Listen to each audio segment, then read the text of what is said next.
Buenos días, querida gente. Qué honor y qué placer el hecho de que podamos conversar como comúnmente lo tenemos acostumbrado ya. Hoy estoy hablando, o me gustaría conversar con ustedes acerca de la medida de coerción. Y de seguro sé que les surgen muchas preguntas sobre este importante tema. A lo mejor ha escuchado en las noticias que está tan de moda ahora, que están conociendo una medida de coerción sobre un caso en sí, un caso sonoro.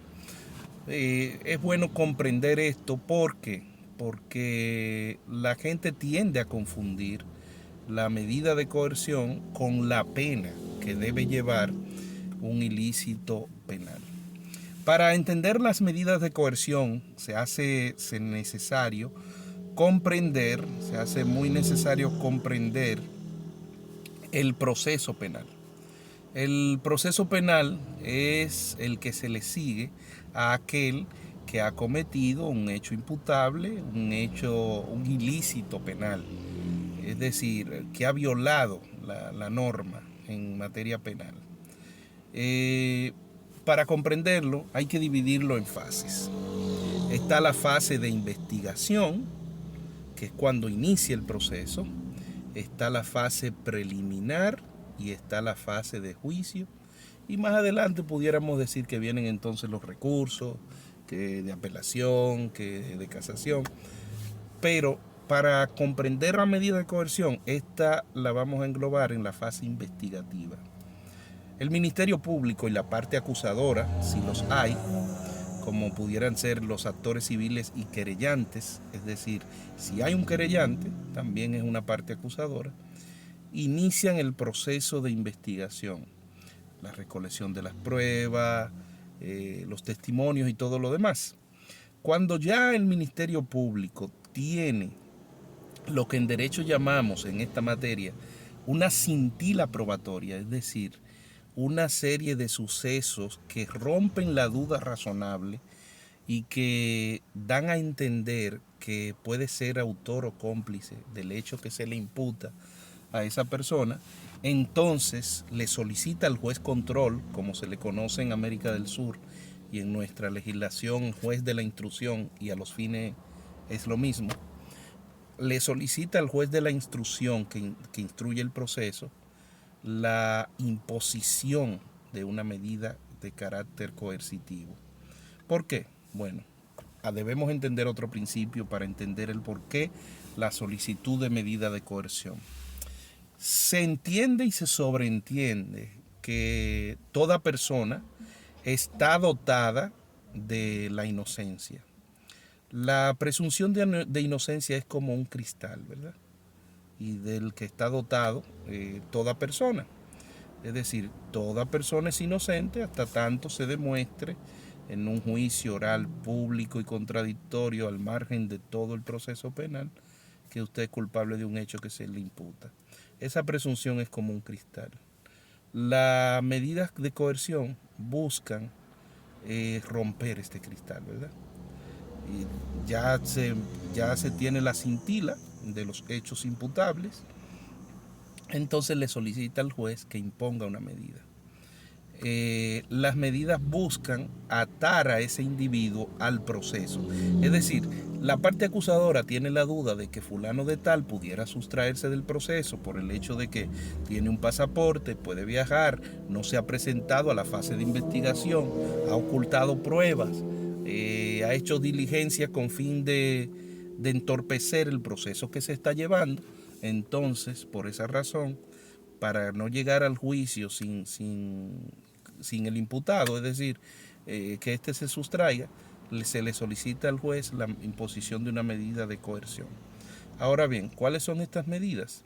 En el artículo 226 de los numerales 1 hasta el 7 engloba 7 medidas, dentro de las que podemos citar las garantías económicas, que son las que comúnmente la gente llama como fianza, se llaman más bien garantías económicas, que pueden ser pagaderas o en efectivo en el Banco Agrícola de la República Dominicana, o pudieran ser pagaderas mediante pólizas de compañías aseguradoras que dan la certeza de que usted no se va a sustraer de dicho proceso. Tal también como medida de coerción las visitas periódicas a firmar el libro de control y vigilancia, que pueden ser semanal, pueden ser mensual. Está también la prisión preventiva, la imposición de grilletes electrónicos, que ya se está aplicando esto en nuestro país, con una demarcación geográfica de dónde puede usted irse, la misma prisión domiciliaria. De modo que son 7 las medidas, son 7. Normalmente en la práctica ocurre que lamentablemente no hemos llegado a comprender el porqué de las medidas. Todo imputado debe conocer en principio el proceso en libertad y solo debería condenársele ya en el juicio de fondo. Por eso en otros países, aunque guardando la distancia, como en Estados Unidos, usted ve que una persona está imputada de un hecho bien grave y esta persona conoce todo el proceso en libertad, pero para esto hay que comprender hasta la cultura misma en cuanto a cómo ven en estas naciones la justicia. Bueno, eso ocurre porque realmente se respeta lo que es el debido proceso y la prisión tiene un carácter excepcional, es decir, no debería imponerse prisión preventiva como medida y solo debería estar reservada para aquellos hechos en que el Ministerio Público necesita proteger un bien jurídico. Imaginemos un caso, por ejemplo, violencia de género. Una persona que tal vez ha hecho la amenaza de asesinar a su esposa, alguna persona, hay un bien jurídico que se llama la vida y el Ministerio Público debe protegerlo. La manera de proteger ese bien jurídico hasta tanto culmine la investigación y se llegue a juicio es teniendo a esa persona en prisión. Y por eso se le solicita, por ejemplo, la prisión. Pero tanto la Constitución Política Dominicana como la normativa procesal penal nos dan a entender de que la prisión preventiva debe tener un carácter excepcional. Lamentablemente, en la práctica y en un país tan vulnerable cual el nuestro, se ha convertido casi, pudiéramos decir, que en la regla.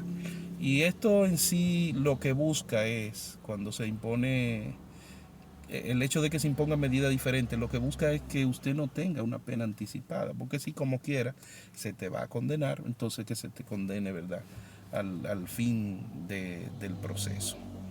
Ahora bien, mucha gente, por ejemplo, se pone contento cuando está en un proceso. No, solo le pusieron una fianza, solo le pusieron una garantía económica. Lo que esta gente quizás no calcule es el hecho de que la imposición de una medida, llámese como se llame, prisión preventiva, control y vigilancia firmando, prisión domiciliaria, sea cual sea la medida, lo que dice es que fulano de tal está atado a ese proceso. Está atado a ese proceso y que obviamente, aunque la misma ley establece que usted puede solicitar la variación de esa medida, pero para solicitarla usted debe demostrar que han cambiado los presupuestos. Es decir, cuando se le impuso esa medida, usted debió presentar al juez que usted tenía arraigo para que se impusiera una medida diferente o para que no se impusiera ninguna. ¿Qué son los arraigos? Bueno, arraigos sociales, económicos, familiares. Es decir, cosas que muestren que en realidad usted es una persona de peso que no se va a sustraer de la fase investigativa y que a usted le interesa más bien llegar al fin del proceso. Sé que surgen muchas preguntas, es un tema extenso, es un tema un poquito extenso.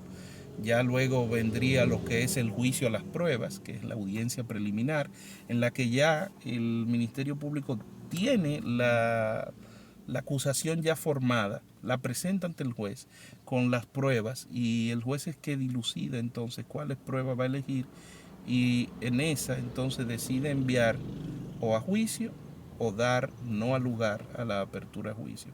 Si se envía a juicio, ya en el fondo del proceso se dilucidan y se ventilan cada una de las pruebas. Bueno, si les surge alguna pregunta sobre este o cualquier otro tema jurídico, recuerden que siempre será un honor para mí compartirlo con ustedes. Me place hablar de este tema, realmente me gusta analizar el derecho penal como ciencia, no así como práctica. Pues siempre un honor compartir con ustedes y recuerden suscribirse a este nuestro canal y dejarnos sus comentarios. Se les quiere.